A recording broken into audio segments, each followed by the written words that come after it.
Fjalë që nuk e thuhen burrit asnjëherë.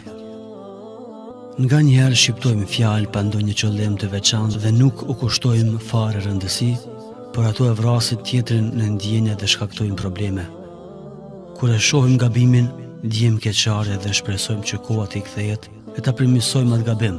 Mirë po, edhe për kësaj asaj se ndjejmë keqardhje, s'kemi mundësi të kthehemi e ta përmirësojmë dhembjen që shkaktuan atë fjalë. Prandaj, gruaja duhet të jetë e mençur dhe e kujdesshme që mos t'ia përmend burrit të saj ato fjalë që irritojnë dhe e nxisin ta bën atë që nuk duhet ta bën. Dua divorc. Një ndër gabimet më të mëdha që bien në to gruaja është kur i thot burrit të saj se dua divorc. Fjala divorc duhet të jetë jashtë fjalorit tënd dhe konsideroje se është opsioni i fundit në jetën tënde bashkëshortore. Përmendja e divorcit e lëndon burrin dhe martesën tënde. I fijuar imi me parshëm ishte dhe ishte.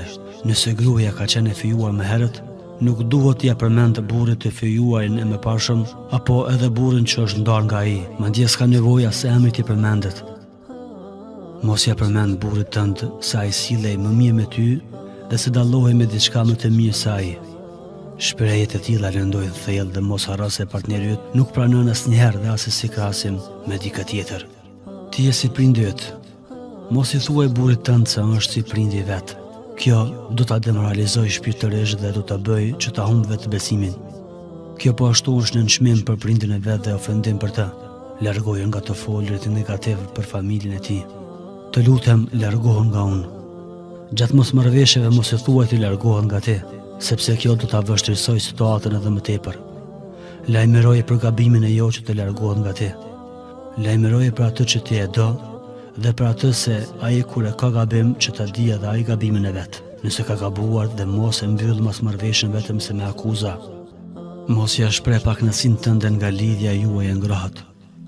Përkundrazi, ti përtëri romantike në jetën tuaj bashkëshortore dhe paraqet dashurinë tënde ndaj tij që me të t'ia shtosh vetbesimin dhe në të ardhmen të përmirësohet vet. Ndryshoje punën apo profesionin tënd. Mos e thuaj këtë fjalë nëse nuk ka nevojë për to, sepse ai do të ndihet i mangut dhe do të fitojë përshtypjen se sulmon dhe se ato që bën ai për ty nuk mjafton. Burri duhet të jetë njeriu i fundit që mund ta lëndosh, edhe pse shpesh ndodh që ai të lëndohet në shumë raste. Fjalët tona dëmtojnë më shumë se sa ne që mendojmë, dhe ajo më e keqe është se nuk harrohen ndoshta edhe me vite të tëra.